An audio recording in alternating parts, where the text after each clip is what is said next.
up, guys? Welcome back to your favorite renounced show / podcast. This is the GameChangerZ Network. I am your host, Fabrice, and I got the other host, Daniel Montoya. What's up? What's up? Bro? Welcome back, baby. Welcome back. Good to see you, bro. How you been, bro? I've been good. How was Detroit? Man, I know I've been gone for a little bit, but I'm back from Detroit. Detroit's good, bro. Actually, I'll tell you what, bro. Detroit gets a really bad rap for what it is. If I'm being honest, Detroit's pretty nice. It's chill. Hold up. Okay, wait. There are still some parts. Okay, I was about to say. Where you shouldn't even step. But it's pretty nice. I'll tell you what there is, though. Yeah. Detroit is literally all food and all alcohol because it's a city full of black people. That's all it needs to be. So, and the food's good as hell. You got burgers, you got halal food, Mediterranean, soul food, barbecue. Lord. Well, I was eating dirty all day. You know what Detroit kind of reminds me of? Kind of reminds me of like Austin. Okay. Like Austin, there's like, it's really beautiful. Okay. But there are some places in Austin you just do not go. Do you know what I'm talking about? Same thing with Houston? Yeah. Same thing with Houston. Houston's beautiful. Houston's beautiful. But there are some places you just talking about the wards. Oh yeah. You don't want to go to the ward, especially the third ward. Oh my God. Yeah. Have you ever been to New Orleans? No, I haven't. You've never been to New Orleans, bro. No. Oh my goodness what's up there? Gracious. I know it's like a soul spot, but what's up there? Everything. Really? Yes. That is where I got my. That's where I got my first. What is that? I can't remember that sandwich. Po' boy. Po' boy. Yeah. What's that? It's a sandwich. Oh. It's like a sandwich, but everything in Louisiana is it's Cajun. It's spicy. Everything. So this po' boy I got was a shrimp po' boy, and you on that mad weird though. It was big. Okay. I'm just saying, bro. That po' boy was a po' boy. Your case. Sorry, I'm trying to get in depth to all the American culture. So I'm gonna say that again. I am trying to get adept with all the American culture. That way you guys you're crazy. Know. So po' boy, okay? I don't know what to do with my hands with this po' boy. But I'm gonna tell you something. This po' boy was so good, bro. But so freaking hot. Okay. Like, you don't like spicy stuff, do you? I don't mind it. So in New Orleans, I'm telling you, everything is spicy. Yeah. Every single thing that you order from there is spicy. Even the chicken nuggets, bro, were spicy. Even the nuggies? Not the nuggies? Nuggies, bro. Not they the were nuggies. So spicy. Not the nuggies. Anyway, I ate that po' boy, and I'm telling you, like, it's one of those things where you eat, you can't stop eating it, but you know you should stop eating it. You know, your stomach tells you to stop eating it because you're, like, getting bubble guts as soon as you take your first bite. That's nuts. But you're like, so damn good. That's New Orleans food, bro. Bro. I'm telling you. Sounds wild. Okay, so. But it's so good, though. You got to try it. I've never tried New Orleans food. Now that I've had Detroit food and all the different kinds of food, I had halal food, Mediterranean. I tried their pizza, the Detroit style pizza. Square. Fire, by the way. It's a little too thick for my liking, but it's still fire. A little too thick. It's like the that sound dirty. Dirty words. Hey, I'm a game changer. But like, it was really freaking good. One of my favorite things that I had there was their jerk chicken. Now, I never had jerk chicken in my life. Jerk chicken? Jerk chicken is fire, bro. Oh my God. They had jerk ribs, jerk wings. It came with the fries. The fries were like, it had like chili cheese on there. Yep. And you know me, I eat pretty healthy. But this past weekend, it was bad. It was bad. It was bad. But I want to try a po' boy now. You need to try one, bro. All right, bad. All right, so Nick, let's talk about actually eating healthy. Okay. All right. Okay. So my favorite, like, fresh meal that I like really actually enjoy is Factor Meals. Factor Meals? So I've been on Factor Meals for a minute. I've been on there for like 2 months at least. Okay. And like their meals are really good. Hold up. What is Factor Meals? I don't even know. So Factor Meals is basically an extension of, I think it's called Fresh Meals. Okay. So like a meal prep. A meal prep, essentially. Okay. It's like a meal prep, and they come with a variety of different meal options that they have. Yeah. Generally speaking, I'm African born and raised by blood. So when I eat food, like, it looks disgusting, but it's fire, right? And actually, meal prep companies get a really bad rep from African people. I was like, whatever, I need to lose weight and get fit and get swole. You know what I'm saying? And it's actually, I'm doing pretty well because of Factor Meals. Right. It's not even a sponsor segment, but if you guys wanted to get sponsored, sure. Factor has these options where you can either choose Smart Calories, Calorie Smart, I think it's called Calorie Smart. Calorie Smart, Keto, Protein Plus, which is what I'm on, Right. Gourmet, and a bunch of other stuff. And their meals are curated for like what you want out of your weight class. So all of my meals are Protein Plus, and all of them are like, it's usually between 35 to like 49 grams of protein. Yeah. Dang. Yeah, and they usually average from 520 to I'd say about 780 calories. Right. So they're really like calorie plus for what they are. And Gotcha. me, a guy who needs like, I need on average at least 3,500 calories a day. It's really nice because it helps me count my calories every day. Gotcha. And I get my protein intake, which I need you need like a gram of protein per weight. I weigh 260. So I got 260 grams of proteins every day is nuts. Yeah. I can do it, but Factor Meals helps a lot. That's a lot of protein. It's a lot of protein, yeah. Or, if you got a family of 4 like me, just go down to your grocery store. Just go get you some chicken breast. Go get you some chuck steak or whatever kind of steak or whatever. Any kind of lean steak. Just make your own meal prep. No. Fabrice. No, I got time for Jeez that. Louise, bro, I bro. work too much to cook, bro. You work too much to cook. Yeah. Cooking takes you, 10 minutes? No, it takes me 40. Here's our first debate, guys. First debate on the Game Changers Cooking Network. Cooking versus a- buying a meal prep. When you own a business, okay. Okay. Let me hear it. Let me not say it like that. Let me say it in my shoes because I don't want to generalize. Okay. I have a show. Yep. I run a whole business for marketing. Okay. I flip a house. I do everything solo. I got family to take care of and marketing on the side. Okay. I do not have time to cook. That's Okay. why half your stuff still ain't done. Okay. So Right? that's Fabrice. That's you. Let That's me me. let me go ahead. So he's saying he don't got time. I don't. I'm a chef. How many hours a day, or actually, how many hours are in a day? Let's go ahead and start with that. 24. Okay. So if you take out how much time you sleep, Let's take out 5 or 6. how much time you just sit there and don't do nothing, scrolling your phone or just I don't. texting women or whatever you Hey, do, yo. whatever you're doing, bro. I actually don't, bro. Okay. I actually don't. Then you should definitely have 10 minutes to spare to cook. I don't. You do. I tried. Okay. So he's saying he's extremely busy. So Extremely. I'm a realtor. Mm. I have a clothing company. Mm. I have a gym. I have 4 kids that I take to school, pick up from school Twice a day. twice a day. Okay. I am full-time realtor, full-time. Yeah. And I'm a busy realtor. I'm not like just one of these. No, you a realtors. top. No, hold on. Top He's G, not bro. gonna say it. He's a top dog. That's why I'm marketing for him because he's a top dog. Okay. Yeah. I like to stay humble, but I stay busy. Okay. Like I stay. Put the camera on me. Yes, I stay busy. I have contracts, probably 5 to 10 contracts a month. So I stay busy, right? So I have that.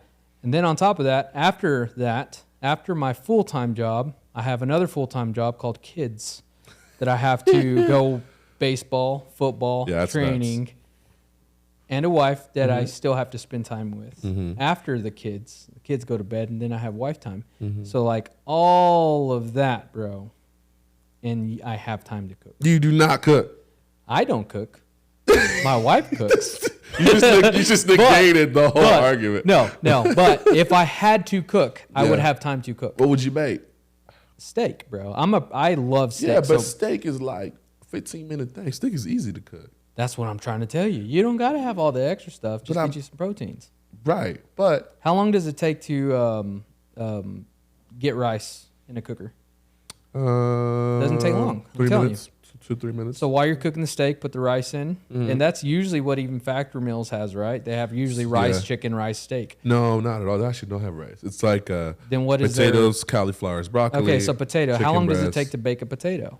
Shoot, I don't know. If you had 5 baked potatoes or 5 potatoes that you put in the oven, it's the same thing. And you cook steak is 15 minutes, and then you have meal preps for the rest of the week. It's a good point. It is a really good point. It's a good and point. until you do it, so I do understand your age too, because if I was your age, I would be doing the same thing. Yeah. I would be buying meal preps because I would be telling people that I don't have time. But we do have time. You just have to set your time. You have to organize the time accordingly. I choose personally not to set time accordingly. So do you have, this is a great segment. Do you set a time, any time for yourself on a day of the week? Okay. This is a bad habit I've had since I started business. Okay. So let's take it back. So I've been in business for 2 years. I've lived on myself for the past 2 years. Okay. Okay. So my first apartment last year, which was from the span of February or January 14th of last year all the way out to January 14th of this year. Okay. My last apartment, I cooked every day.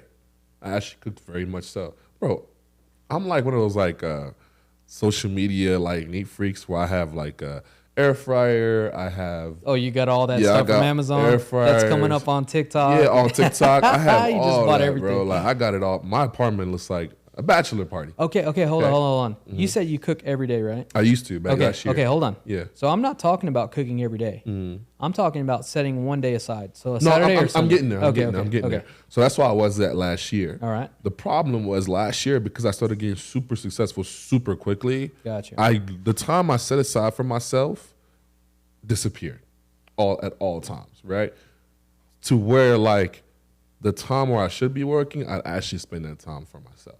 And that's where the balance started getting adjusted. Gotcha. And I'm still working on that. So this year now I moved in. I said, you know what? Let me find time for myself and not cooking. And then on top of that, Factory Move is actually really good, which is why I hopped on there. Yeah. And Awesome. and then I started setting time for myself. The problem is I got even more successful this year that it's harder for me to find time for myself. And when I do find time for myself, I need to find better ways of actually enjoying it. Right. When I have time for myself, I play Elden Ring, bro. Yeah. I play Elden Ring, Minecraft, or Overwatch. Like, that's where I'm at. Or I'll go visit my family. Right. Because my family, So that's your me time. Your me time is like with your family. Right. You're like playing video games. Right. Okay. But I wanted to expend out more. Remember last year, a lot of my me time was actually us golfing. Yes. Golfing. That was still fun. We're gonna keep doing that. I know. By the way, and we're gonna have you some funny reels coming very soon. Yeah. With us on the golf course, just messing around. Just It's hitting gonna be houses. awesome. Yeah. Just hitting houses. Hitting houses. You know what I'm saying. You're gonna have me driving the green. You're gonna have Fabrice hitting houses. Hitting houses. Tomato, potato. Potato. Okay. So it reminds me of that video. So you guys go on my YouTube channel, FabriceVisuals.com, and watch the video. I forget what it's called, but it's one of my most recent vlogs. I think it's called Day in the Life or something of a digital marketer, where we said that challenge. The challenge was... Oh, where I hit with one hand and you hit with two? And I hit with two hands. Yeah. Bro, what hole was that? Was that a par 5? It was a par 5. It was a par 5? And I almost got you with one hand. He almost got me one hand. I had a 7, I think. Yeah, and I had an 8. You had an 8, yeah. I had a Because he triple, missed you the had a putt, double. Yeah. and I nailed the putt. And I missed this putt. I'm telling you, if you go watch that, it was by 2 inches. Yeah, go watch that video. Nothing. He missed it by 2 inches. Like the whole sequence was nuts. Oh, it was awful. Yeah, but so getting back to this, so we're gonna get down to the nitty gritty on this because I want people to understand that are watching this. I want them to understand and to realize how important time management is for yourself. I mean, we all want to have the time management for our customers. We want to have time management, for everything else. Like, especially like the married guys out there or the very young families. This is who I'm really speaking to because I was this guy that was just nonstop working. That was just a workaholic, and that's where you're at. Yep. But you don't have a family. You don't have, you're a single dude. Yep. It's different for single guys. It's very different. You if you're a have to single go dude, through it. yeah, if you're a single dude, work your butt off as much as you can before you get a woman, because once you get a woman, everything is going to be cut down. I promise you. And once you start having kids, it gets cut down even more. Preach. So like when you're in your younger age, you're single, you're out there, you're hustling, you're doing what you're doing, especially what you're doing.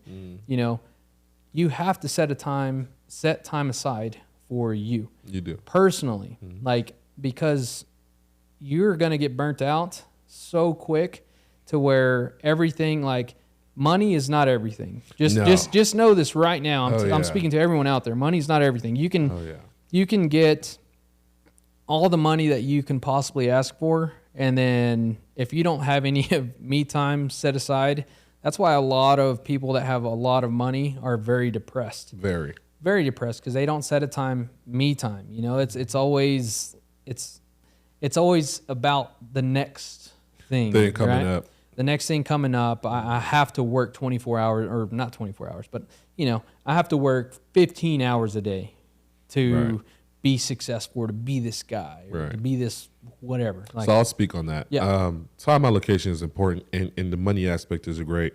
In the past year or so, I've had times where literally I've had so much money in my account where I didn't know what to do with it. However, now that I look at it, the times where I was the least joyous is when I had all that money, right? And as a matter of fact, I'd actually go and spend it to feel something. Right. That's so wild how that works. That is. And I would go spend that money to feel something. And then when the bank account gets low, there's that initial worrisome. Oh yeah. Oh yeah. Like, I'm worried my account's low. But then it sets you level and humble again, where you're like, okay, I'm going to go back on my hustle and do what I enjoy to get all this money. And it's like a constant cycle. Right. I'm trying to find the balance in all of that to where I can keep and maintain both. Like, if I told you how much I spent last week, you're gonna be so mad at me, bro. I'm not even gonna ask. I'm not even gonna say. I'm not even gonna ask. Bro, I looked at my bank account when I came back from the train. I was like, yeah. What are you doing, bro? And the crazy thing is, I was happy throughout both. I'm happy now. Yeah. I have very dumb rules, which is why I spend so much money. But time allocation and management is very important for that reason. So I'm learning now to set time out for myself. Yep. I'm learning how to do it. But the main important reason, or even how to go about that, is by knowing who you are as a person. Yep. So now that I know who I am, and it took me a long time to figure out, because for a long time I just followed rules. That's one thing about being Africans or just being immigrant children. Yeah. Immigrant parents don't raise children; they raise soldiers. Right. I don't know how to say it. We just fulfill orders 24/7. Gotcha. Like, I never really set out a purpose for myself until I sat back and I realized, okay, wait a minute. I have my own freedom of mind, choice. So when I graduated college, I didn't know what to do. Yep. I just called my dad to figure out what to do, and I couldn't figure out why I was asking him what I wanted to do. When he was like, "Go get a job," and I was like, "Okay, but you tell me what job." I didn't know what to do. I didn't know what to do. Exactly. I wasn't independent. That's just how African children are. Yep. Until now that I'm able to I realize, hey, like, you have your own brain. You have this, and it's nothing against them. Yeah. They don't know better because they're raised the exact same way. Yeah. So I'm trying to change that course. So I don't think it's just immigrants, because I was in the same boat, and I can almost speak for all of my family that has been in that same boat, as to, like, when you get in adulthood, just in general, after high school, or whenever you feel like that's your adult, because some people don't graduate, high school. Some people want to go get GEDs or whatever they're going to do.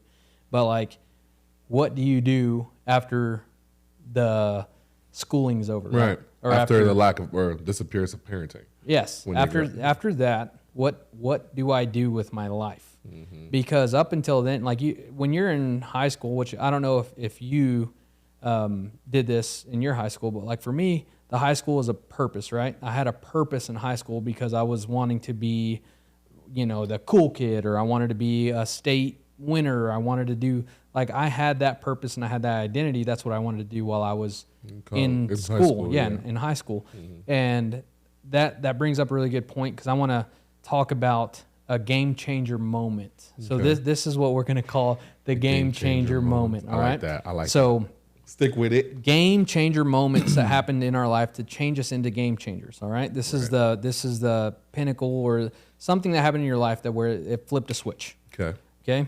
So up until I was 17 years old, right, I had no purpose. There was nothing really that I was doing that, that led me to anything good, or, there was just nothing. There was no purpose. There was nothing.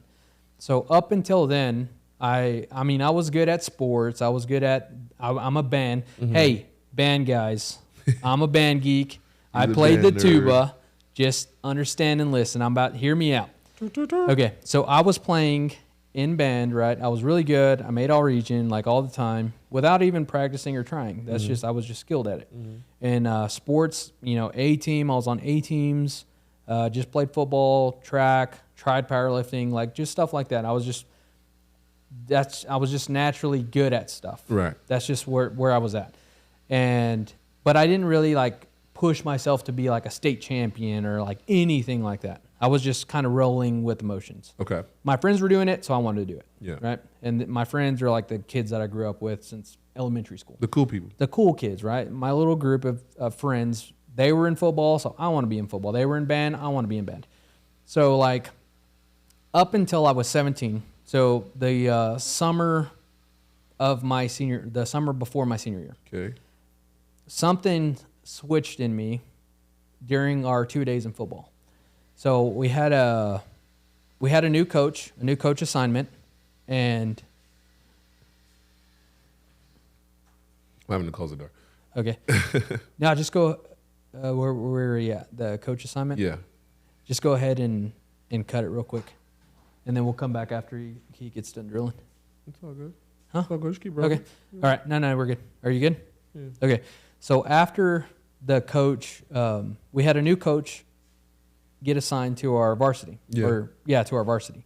And my senior year, I was supposed to make varsity, whatever. So he gets assigned to this, and I go through the entire 2 days, right? And our team was not going to be good that year. I knew it wasn't going to be good that year.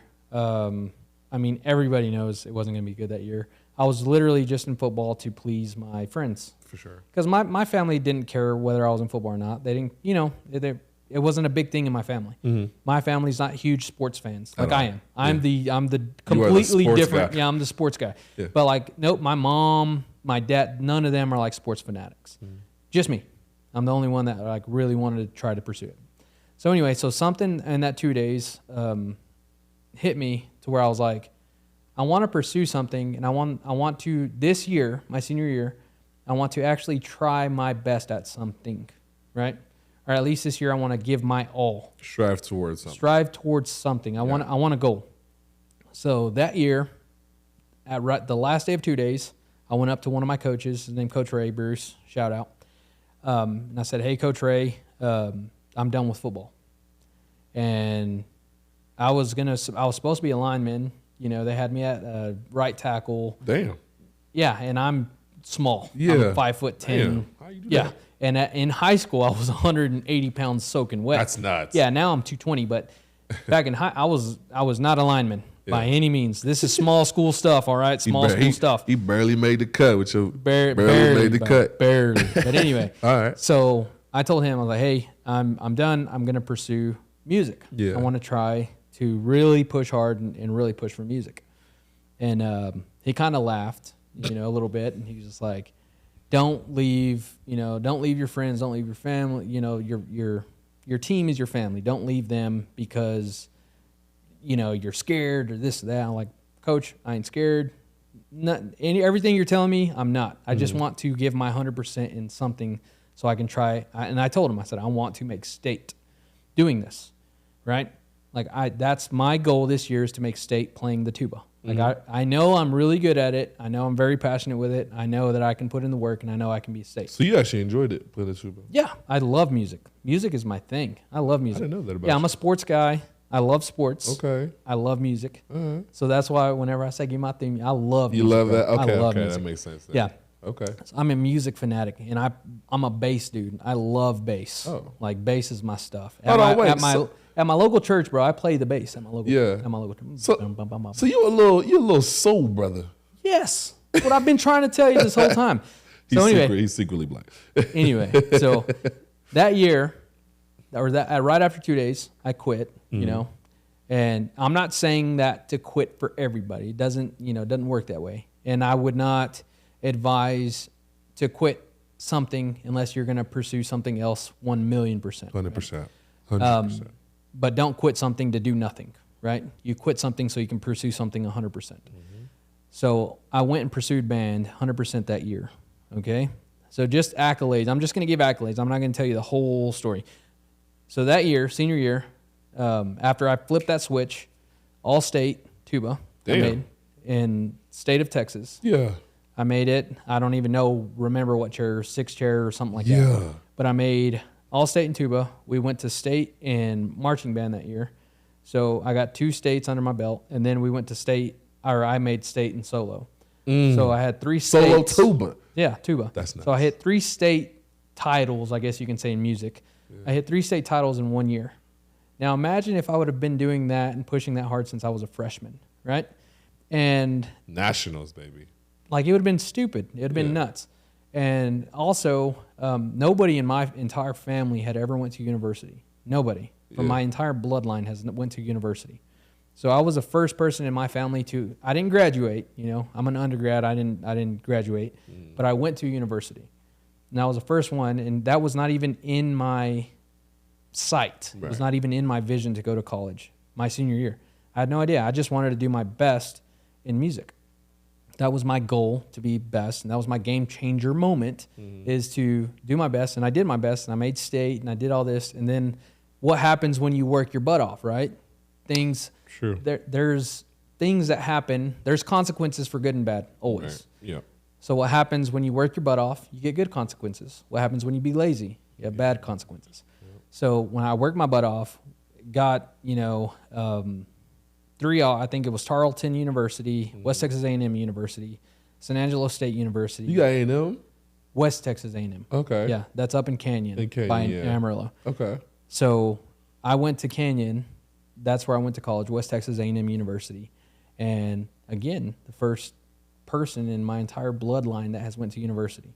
So it was a huge honor, and it was something I didn't even think of what would happen if I put my all in to my senior year. Yeah. And that happened. Crazy. It's awesome, right? Game changer moment. So that's my game changer moment. Do you have a game changer moment? Do I have a game changer moment? I have quite a few, but I'll tell y'all got after the sponsor. This show is sponsored by our peoples over at HTO. Big shout out to HTO for sponsoring us. And if you guys would like to be a sponsor for the GameChangerZ Network, let us know. Hit us up at support@thegamechangersnetwork.com. That's support@gamechangersnetwork.com. Or visit our website, gamechangersnetwork.com, or follow us on social media at the GC Network on Instagram or at the GameChangerZ Network on Facebook. We really appreciate y'all, and go ahead and donate on the website as well. Anything is appreciated, and that keeps us alive because we hustled our way to make this happen for you guys. So, we appreciate y'all. Our second sponsor for the show is Course Careers. College can get really expensive. I know, I get it. I went through 4 years of it, and I graduated, and this death is tailing my Batu. My ass. So because of that, Course Careers is here to help and save the day. If you're looking for a career in your life, whether it's in digital sales, digital marketing, or information technology, Course Careers is here for you. Instead of going to college for 4 years, you can take their course. And taking their courses is kind of equivalent to a degree because, you get certifications and whatever. And, certifications are actually very useful nowadays. And you'll be able to get into the same high-paying, salary jobs that these other jobs offer by going to Course Careers. Instead of spending $100K on a course, you can spend a little bit. I believe the course is around $499, and you'll be able to get their courses certifications for the low. If you use code FAB50 on the website, you'll be able to get $50 off their courses. So shout out to Course Careers. Appreciate y'all for the sponsor. If you're looking for a sponsor, hit us up at GameChangerZNetwork.com. But there we go. What were you saying? Game changer moment. So I know that you might have multiple game changer moments because I'm in the same boat. I have multiple. So that was one. Yeah. And then got to college, kind of fell off. So not everything is always going to be just skyrocket up. Game changer moment. Game changer moments. Not always just you're going to hit it and you're just going to Gotcha. go to the, there's always going to be ups and downs, Mm-hmm. There's the roller coaster moments in life in general. You know what I mean? You need to get picked up sometimes. Yeah, you need to get picked up, whatever. So I'm talking about your very first game changer moment.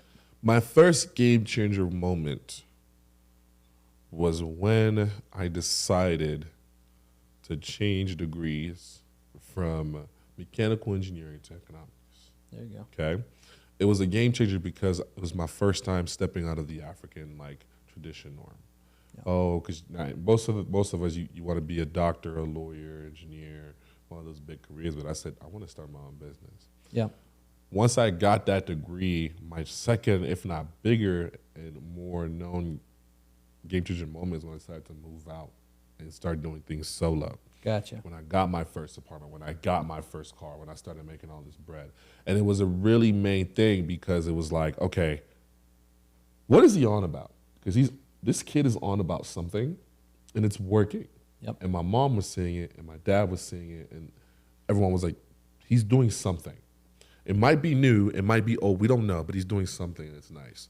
And what really made it a game changer moment, it wasn't anything drastic, it was where my mindset was at. I stopped, like I said, I'm a gamer at heart. I play video games from 9 to 5. Like, I used to build houses that I lived in my life on Minecraft. I would build actual like houses that I lived in. Like, let's say I lived in an apartment, I would just rebuild that apartment in Minecraft. Wow. Bro, like, that's how much of a nerd I am. Hold up. Yeah. Are you repeat exactly what you just said? Where I would live at that time, Uh-huh. I would just rebuild that in Minecraft block by block. Okay. Yeah. So like the entire house. The entire house. So whether it's a house or an apartment, I would just rebuild it. Wow. Yeah, all the way out to like, we lived, for those of y'all living in East Texas, we lived in Longview, Texas. Yeah. We had a house on Evergreen Leaf and Balsam Street.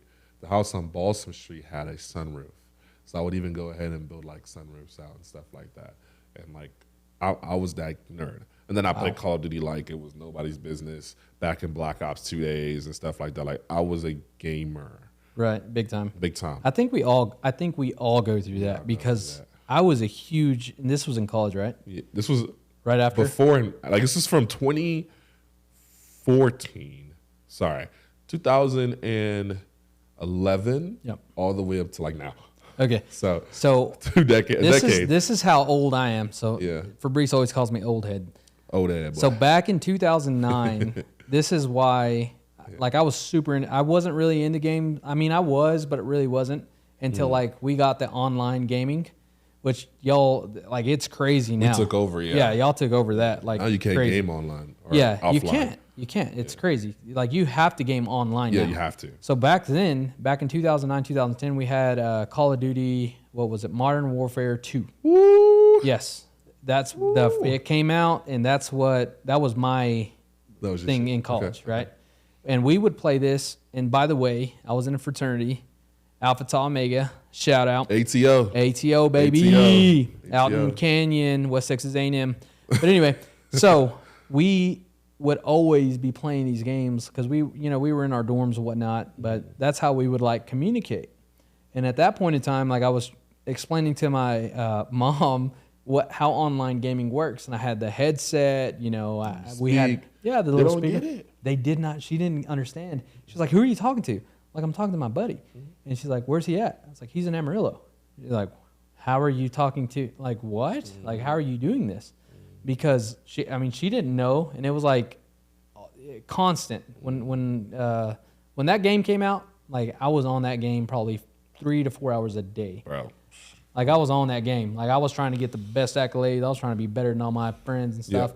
Which, games are awesome, but I will tell you, they stunt you from your growth. Oh yeah, 100%. Because in college, minus that, I'm pretty sure I could have probably graduated college minus the games. The partying and games, yes. Yeah. But both combined, that was pretty much my life in college. Oh yeah, same here. So that was my game changer moment, and so that's why I'm saying after graduation, I went back home to my parents, and then I started doing stuff, and then I don't think they really believed in me. They just wanted to see where what I was doing would go, and then it started to kick off, and then they were wondering how I was able to pay my apartment by myself, and then they were wondering, okay, you sure you don't need to co-sign this car? We can help you. I'm like, no, I got it. I got it. My mindset then was completely different.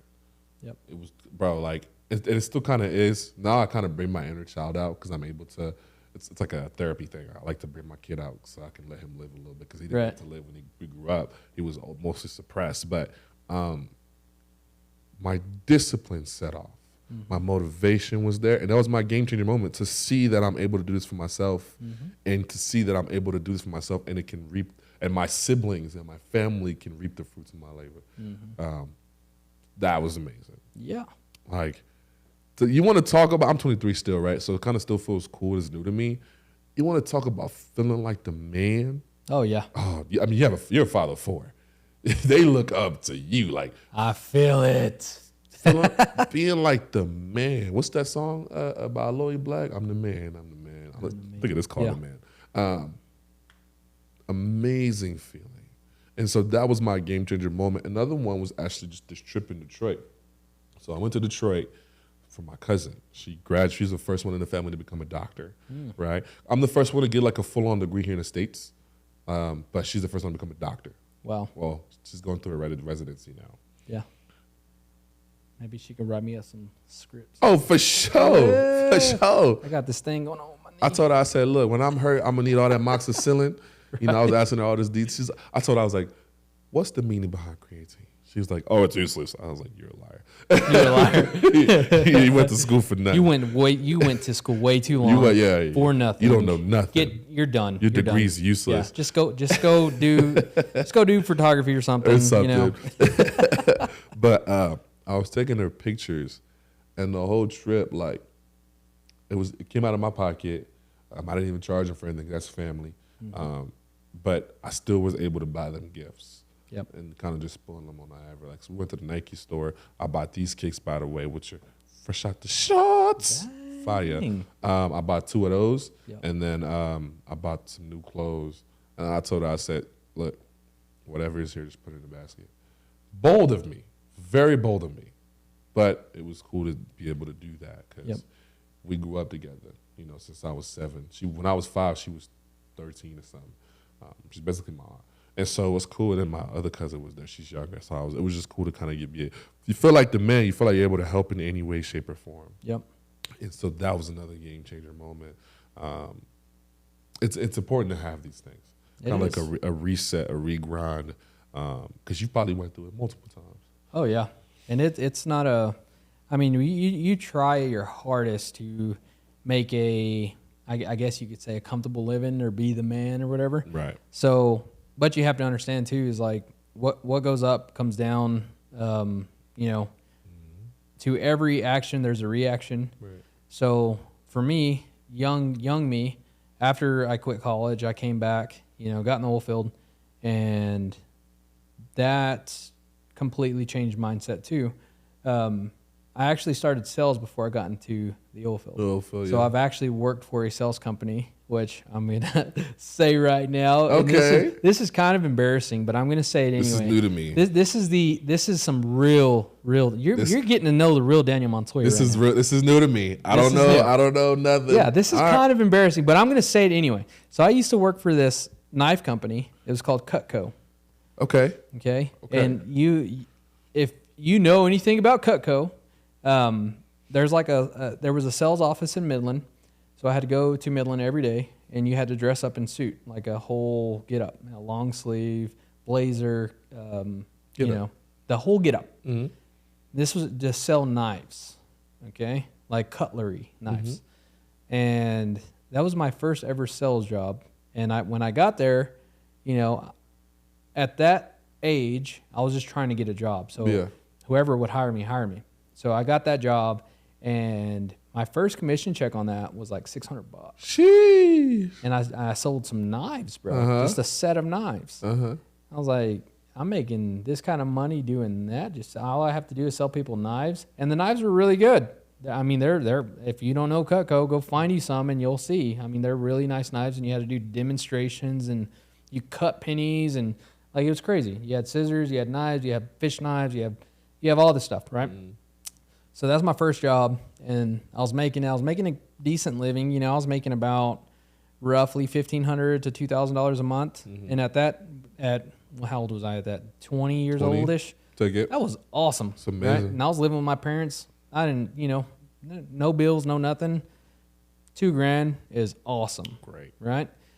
And went from there, and my stepdad told me to quit playing. He's like, quit playing with this sales job, selling knives, come make some real money, which is oil field. And again, if you don't know the oil field, that's the only one of the only reasons people live in this desert is for that. In West Texas and Permian Basin, that's really the only reason the majority of people live here is because of oil field, and it brings you a crap load of money. Yep. So went from that to making close to, I would say, about $5,000 a month. And that was just being a shop hand and hot shotter. I would just hot shot equipment back and forth from location, bring it back, clean it up, paint it, take it back. That was my job. I was making about $5,000 a month. And I remember asking my dad, I was like, hey, how do I make like good money? And he's like, well, what do you consider good money? And I was like, well, you know, like 6 figures a year. Yeah. How do I make that? I want to make that because I would always hear about 6 figures a year, but never really knew what it was like to make 6 figures. You never seen it either. Never seen it, you know, didn't understand money. Still young, don't understand. So he's like, well, in the oil field, what we do is we run pumps. We run reverse units. We do fishing. If you want to make 6 figures, you need to get on a reverse unit. You need to get on a pump. How do I do that? And he's like, work your butt off here and then work your way to that, basically. So I'm like, all right, cool. So can I go on like these jobs with these other guys? And he basically told me, like, if you get all this work done here, I'll let you go, but the next day for half a day, this guy, so he can kind of teach you, and then I need you back after lunch. So I would spend half days with some of the guys that were working out in the field, get to learn how to work the pumps, use them. And when I get on, like, when my brain sets a goal, it is not ending until that goal is done. Yeah, you're not reaching failure. Yeah, I do not take failure lightly at all. Yep. So for instance, this podcast studio, like I had this vision of this podcast studio for now probably 6 months. Yeah. And I mean, it's here. And this is an amazing setup, right? And my real estate place, all this stuff over here, very nice, right? But yeah, I had that goal. I was determined to be a pump operator, reverse unit operator, fisherman. That was my goal. I was going to do that, and I was going to work however long I needed to work to make that happen. So I would even hot shot late nights, like something was whatever. Anybody that needed me to go get something, I was available 24/7. You did it. 7 days a week. And I did it. And then my dad, and by the way, my dad owned this company. So he finally promoted me up to reverse unit operator, which I kind of was, but kind of wasn't. I had somebody there with me to kind of hold my hand. And I didn't get paid the full amount. I only got paid half the amount. And I got bumped up from hourly to salary. But my salary was what I was making hourly. So I was making a $5,000 salary. Yeah. And then my bonus days were my additional ones. So I turned that into, you know, run reverse unit. So this was back 2011, 2012. So around 2012, 2013, I had my first 6-figure year. And I was 21 years old. First 6-figure year. It was awesome. I bet. And I made a crap load. Like, I know that to some, that might not be a lot, but to me, that was like a lot of freaking money. And I would look at my bank account and I have like $50,000 in there. I'd be like, holy crap. And I would tell people my age and they'd be like, dude, are you selling drugs, bro? Are you? Yeah, like, what are you doing? I'm like, bro. P, yeah, I'm like, no, dude, I'm just working, you know. I'm literally, that's all I'm doing is just working. Yeah.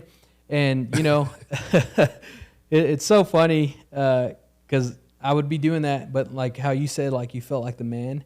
Like, bro, when I had that much money in my account, like I felt like I was on top of the world. And come to find out, like I'm 32 this year, but that is nothing. That is not exactly. You know what I mean? Like that's what I'm saying. That's the whole epitome of it. It ain't nothing. Yeah, it's like Trump change, bro. Yeah, but at the moment, at the time, yeah. Having $50,000 in my bank, I felt like I was the man. I felt like I could do whatever.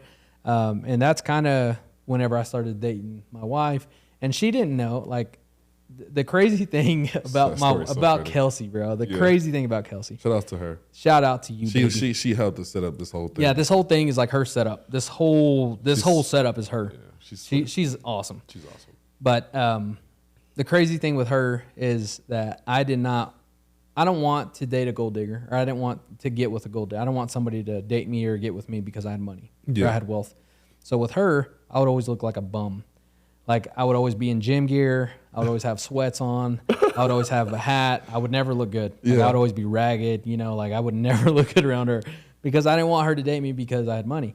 And like we would go out and date stuff, and I'd clean up, whatever. But like the majority of days that we would see each other, I would look like a bum. And I never told her how much is in the bank. We never discussed that. Never. And she was just like, I worked in the oil field, and that was it. Like, she didn't know anything, right? So when we get serious, when we get real, like, you know, we're talking about engagement and stuff like that, she was like, okay, I just, you know, how are we going to do it? Because that's a weird conversation. Isn't that weird, like the conversation you have with a female about money? There's so much money I have. Yeah. So that conversation came up. Damn. And I said, I just want to be real 100% blunt with you and honest, right? And at that point in time, we've been dating for 3 years, so about 2014-ish. I told her, this is how much I make a year. You know, at that point in time was right at 170,000. Yeah. I was like, this is how much I make a year. This is how much I have in the account. This is how much is in savings. And I broke down everything. And at that point in time in my life, bro, I had a Dodge Viper. I had a Ford Raptor. Mm-hmm. I had a boat, a big boat. old glass-drawn boat. What boat? I owned my land. I had a mobile home, you know, a little single-wide mobile home. I owned it. Pretty much everything I had, I owned. I was That like, is very awkward conversation to say that. that is very awkward, You right? gotta be like, listen, shorty, this because all I got. and the crazy thing is too, because like a lot of people from where I'm from thought that's what I was a drug dealer. I was doing something bad, right? Yeah. And it's not. It's just oil field money. That's what you make in the oil field. And well, not everybody, but like a lot of people make 6 figures in the oil field. Majority. Yeah. But yeah, and I didn't really have bills. I paid everything off. So I really didn't have bills. My bills was like my cell phone, my insurance, and what I did on a daily basis, food and whatever. So like when we had that discussion, she's like, hold on. Like, hold on. And I was like, okay. And she said, how much is in your account? And at that point, I think I had like 70-something thousand. Mm-hmm. I said, you know, this is how much I have in the account. And I think I had 50 grand in savings. And so it was over $100,000 total. Oh, yeah. So 6 figures just in the bank. And I said, I don't know, you know, I don't want you to look at me different. I don't want you to treat me different. I don't want you to be different because you know I have money. So please don't. And she's like, no, if anything, I'm going to be on your ass. You know? That's when you like, yeah, I was like, we get right? Yeah. Yeah, but anyway. That's so lit. Shout out to Kelsey. Yeah. So all of that to say, like, it went from that 6-figure income to my parents, 2015. So me and Kelsey get married, 2016. 2016 happened. So 2016 is probably the worst. You know, when I said roller coaster, right? Mm-hmm. So 2015, another 6-figure year. 2016, my parents had to file bankruptcy with the company. Oil dropped again, I think 2016 or something happened. That's right. Whatever. Yeah. Bad stuff happened. So my parents' company went down. That means I don't have a job. I have to go look for a job. I've been working with them forever. Went from reverse unit to salesman. You know, like I've been promoted and then this happens. And that was a low, right? So I went from all of this stuff that I have to like crash. Mm-hmm. And it goes, that's what I'm trying to say. Like, no matter how much money you have in the bank, no matter what, there's not going to be anything there that's going to make you like super. There's not an amount of money that is going to bring joy in your life. Yeah. There's just not. It just won't be. I mean, it makes life a little bit easier, but when I say more money, more problems, I am serious. I'll tell you that firsthand. Yeah, more money, more problems. Yeah, like more it is a real thing. And when you get more money, you start wanting to invest it, or you start wanting to do X or Y and Z. Mm-hmm. And then you start needing employees. You start needing to payroll tax. More money, more problems. Just so listen. You know. Just hear me out. Mm-hmm. Keep it solo as long as you can. Yeah. It's way easier that way. So anyway, I went from that, and then that was a low. Started another oil field business. So I started an oil field business when I was 23, a complete oil field business, like an awesome oil field business, right? Mm-hmm. And it was a awesome thing that we did. I went in there with like 5 partners. It was supposed to be really great. It was doing really great. We started making money, started making stuff. Things didn't go right with the partnership. That went down, 2018. Mm-hmm. So like it was up. I think we were in business for a total of 2 years. So 16 to 18, started the business, went up, and then crashed 2018. So like again, making money to no money. So 2018, I'm like, holy crap. So I'm like, you know what? I'm just gonna go work. I'm just gonna go start like I'm working for somebody now. Mm-hmm. Like I don't want to be an entrepreneur. I don't want to be none of this. I'm just gonna be my own person. Yeah. So I'm my own person. Start running reverse units for this company called Warhorse, and that's what I was doing. I was working for somebody as a W-2 employee, and I was just completely fine with that. Right? That's what I do. I'm just gonna work in the oil field until 2020, and then COVID happens. Right? So again, like roller coaster. Every 2 years, I felt like just something roller coastered out, right? Yeah. So then COVID happens, I get laid off, and then this real estate thing pops up, and another. So I'm bringing all this stuff up. It's going to come to an end, I promise. But so in 2020, I think have I told you about this dream that I had? Yes. Yeah, the suit. Yes. So I got to tell you this dream, bro. I got to tell everyone this dream. So in 2019. I was working in the oil field out in Pecos, Reeves County, Delaware Basin, the oil field. I was working out there. I was working night shifts. I was working a lot of hours. You hustling? Hustling, bro. Yeah. I mean, like in night shift, I had to leave my house at 4 p.m. I had to shift change. No, I had left at 3 p.m., shift change at 5, and then I'd work until 5 a.m., and then I'd get home at 7 a.m. So I had enough time at 7 a.m. when I got home, I had enough time to give my kids, at that point, two kids a hug, and then they're on their way to shoot to daycare wherever they're going. That's wild. And then I was asleep, and then I would wake up enough time to get something to eat. You know, Kelsey had me something to eat, and I'm like, all right, babe, we got to go. Love you, bye. And I was back out the door. Same thing. And this was 2019, pretty much sums up my 2019 year. That's what I was doing every day for 2019. And then COVID happens. So anyway, so on location in Pecos, I am working night shift about 3 o'clock in the morning, and I take a little snoozer, right? Pass out because I am exhausted. So I pass out in my truck and have this dream that I am in a suit, a black and white suit, bro. And, you know, this is how, by the way, I'm very spiritual. This is how I know that God's talking to me, is dreams. So I have this dream. I'm in a suit. I'm like, what the heck? And, you know, like, and I'm getting pictures done with the suit, and I'm just like crashed out, you know, I'm passed out, and I'm like in the suit, and in my mind, in this dream, like I was in the oil field at this time. So I'm like, what the heck are you doing in a suit? Are you know, like, is this a bad thing? Or are you getting remarried? Or, you know, like, what's going on? Right? So then I wake up from this dream, and I didn't think nothing of it. And I told Kelsey about it like 2 weeks after that. And I'm like, hey, I had a dream about me in a suit. And I usually tell her, like, if I have dreams, I tell her about it, because that's how she loves that I have dreams, because she really doesn't have dreams. Oh, damn. Yeah, well, like, she doesn't get them. Yeah. I get them. I'm a very... Oh, she doesn't... Okay, I see. Yeah, you see what I'm saying? Because I feel like dreams myself, or, you know, they are a projection of your reality. Yeah, exactly. Like, especially my dreams usually revolve around what I've thought about an hour or two before. Yeah. Or, like, a situation I'm in my life. See? Yeah. And that dream for me was, like, what was my future, I guess you could call it. Deja vu to what is happening now. And that is real estate.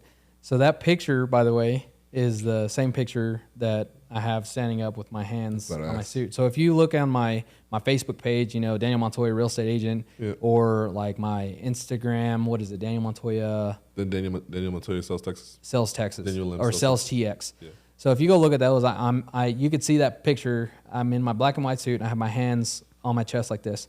So that exact image is that exact dream that I had. And that's why I love that picture so much. He's taken better pictures or more pictures than that, but I love that picture because of that. Like that represents that dream, and that turned me into the game changer I am today. So that's basically my little game changer story wrapped up into where I'm at today. That's pretty dope.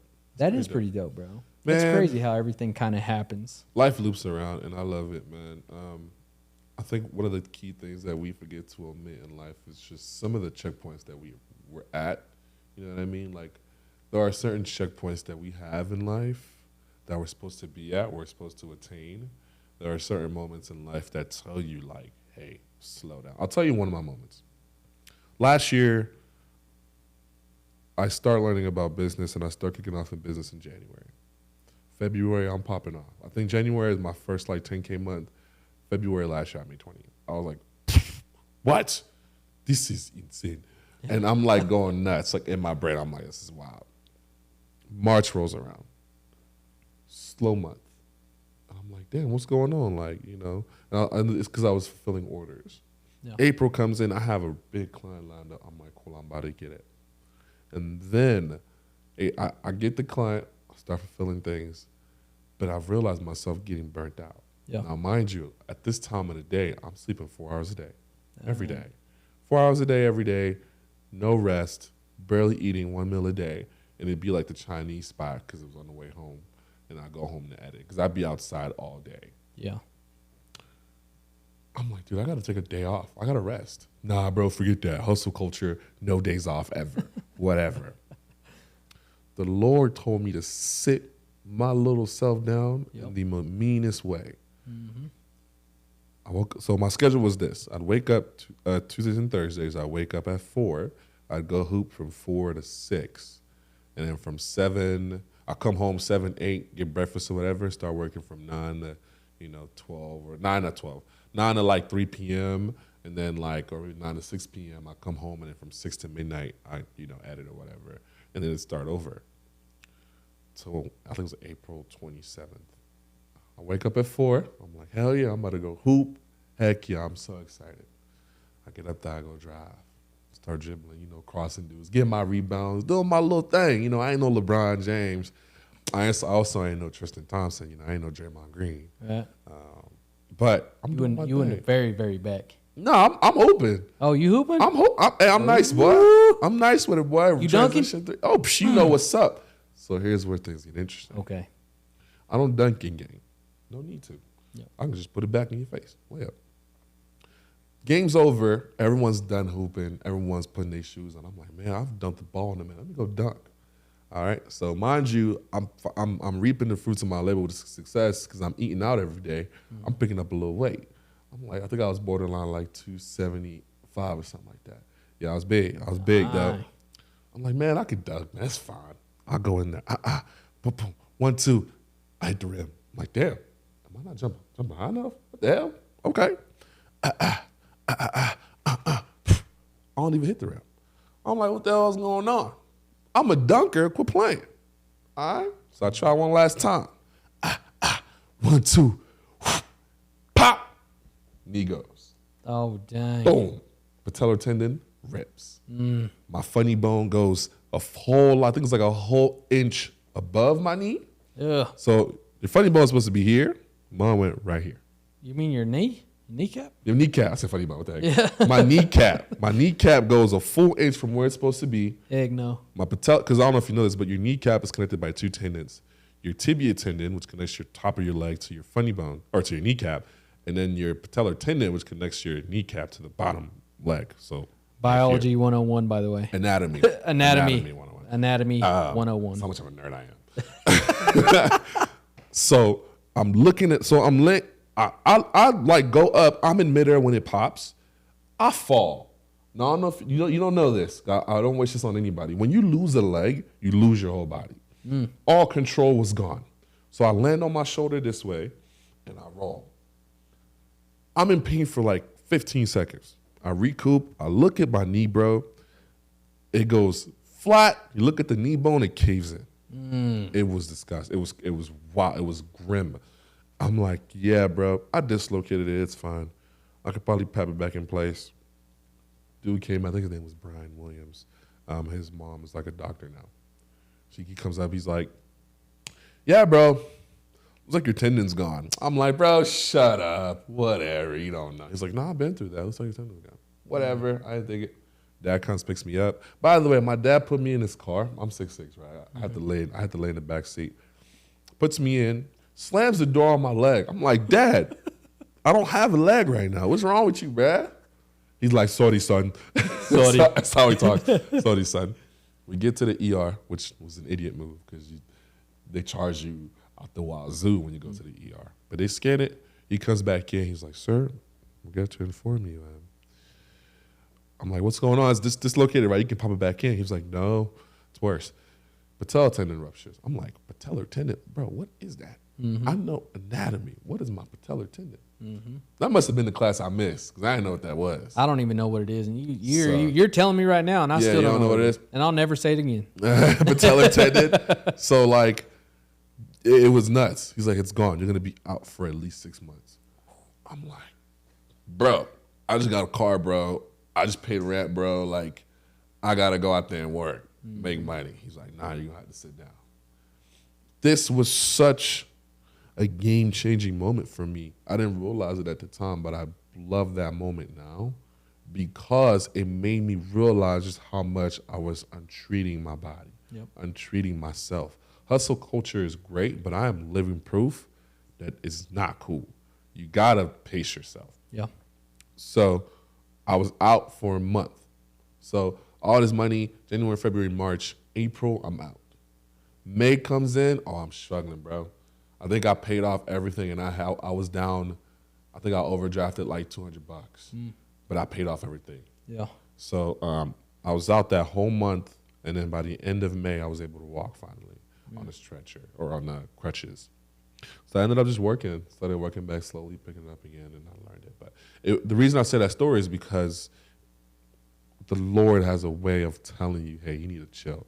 And you got to take these checkpoints and signs in your life, because if you don't, He will make you. Oh, you'll get humbled real quick. Real quick. Yeah. Real quick. Yep. And I really believe that's where I was at in life, because I was making really good money working for that company, and I always want whenever I get into something, bro, I want to go all in. I give everyone my all. So if I'm a W-2 employee, like I go above and beyond and do more than what I should be doing. 100%. So, and I think that's where I'm really, really doing well with this realtor stuff, is because I am my own boss, and I know what I would want if I was buying a house or if I was selling a house. I know what I would want, and I know what I would want from my agent, so I do that for my clients. Yeah. So I go above and beyond. Like I do probably I don't know about all other agents, but I know I do a lot, right, for my clients, my customers. Whether it's golfing or like going to the actual inspection with them. A lot of agents don't. They just, call out an inspection. I go with them to inspections, or I'll show up, or like if they ask me to do something, I'm doing it. Yeah. Right? Or, if they want to go measure a couch at 8:30 p.m., I'll be like, all right, I'll be there. Cool. Give me 5 minutes. I got you. We'll go measure out a living room. Yep. Like whatever. So it's above and beyond, and that's good that how you say, like, God will put you in your place and humble your butt, right? So like humble pie, that's what I call my morning segments. The 5:30 or 5 to 5:30 morning segments is the humble pie segment. So like I give gratitude because I don't think we, in today's culture, in today's society, I don't think we give enough gratitude for like what's given to it, like the opportunities, the breath that we're given every day. Like if you wake up in the morning, that's something to be grateful for. It is, yeah, because not everyone is waking up this morning, or it's just simple stuff like that. If you're able to breathe, not everyone's able to breathe. If you have 2 legs, if you have 2 arms, like if you have all 10 fingers and all 10 toes, not everyone has that. Yeah. True. People are born without that. True. It's just that's my humble pie, my morning humble pie stuff. Like I'm just so grateful for every single thing that has happened to me, and I'm grateful for everything that's going to happen today. The people I'm going to meet, the network, the connections, even right here, this is why I'm doing this podcast is because I want the next generation that's listening to this, I want y'all to understand that if you want success, it's not going to, there's no such thing as overnight success. There's never going to be an overnight success thing. Unless you unless you win the lotto. I mean but still, even then you're not successful. It's not successful. You just got money. Yeah, right? That's it. But everything just takes time. It takes, it takes discipline. It takes like all this stuff. And man, the humbleness that you can get if you actually sit down and you read the Bible, or if you get in the Word of God, or whatever it is, whatever your like gratitude is, right? Because everyone has their different way of doing it. So whether that's like meditation, whether that's getting in the Word of God, whether that's, self-affirmations, like whatever it is, just do that, right? Because I've grown so much from just those 15, 20 minutes that I do every morning. Every morning. Like, I've grown so much, and I know way more about myself now doing that than I have ever in my entire life. Because it compounds now. Yeah, it's it compounding. Yeah. You know, it's interesting. I love humble pies. I do that quite a lot. I think my favorite humble pie is actually just silence. Yeah. Complete silence. So now that I drive so much, I probably spend like 2 hours every day in my car.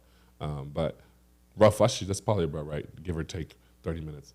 I spend so much time in my car now that it's the little things for me. So silence, I jam, bro. I be in the car just jamming, boy. Like, it don't matter what it is. Whether it's Adele, whether it's NBA YoungBoy, Drake, or whether it's even like, I don't know, Aretha Franklin. Get it. I'm all over. You know what I'm saying? I'm chill, I'm calm. Recently, it's just been silence. And it's the little things. So here's what happened today. I was late to the shoot, of course. I try to never be late. That's my resolution for this year. I'm just always late. I can't help it, yo. I'm jet lagged and sleep deprived from Detroit. But I was driving on the way here on 1788. I was doing 130. Holy crap, right? Yeah, you better chill out. My car is a little speedster demon. You better chill Here's out, what bro. happened. I'm so glad I'm saying this story. I was doing 130 on my way here not You got a 1788. speeding ticket. No. What's Okay. what's the one that coming over here? I don't know. 386? 176, bro. 176. There you go. 176. I told you quit taking that road. You don't listen. I know. I'm doing 130. I see a car in front of me. That's a cop. But by the time I recognized it, I knew it was too late, right? At this point, I'm like, I'm done. I already had a previous warrant for not paying a speeding ticket. I already had, I had another speeding ticket recently. I'm like, you know what? That's it. My life flashed before I'm telling you, my heart sank and my heart rate tripled. Ooh. Tripled. Drove past him. He looked at me. I looked at him. Kept looking back as I drove off. He let me go. Bro, when I tell you, after I crossed him, I drove 50 the rest of the way. And it was a sign. That was my telltale sign from God saying, hey, bro, slow down. Slow your butt down, boy. After this knee, I'm going to listen. Yeah. You best believe I'm listening, boy. Yeah, I'm listening. I almost got, he looked at me and he knew. Yeah. It was the look. He looked at me. He was like, Oh, yeah. as he passed. I was like, yeah, no, I knew. So that's one of my signs.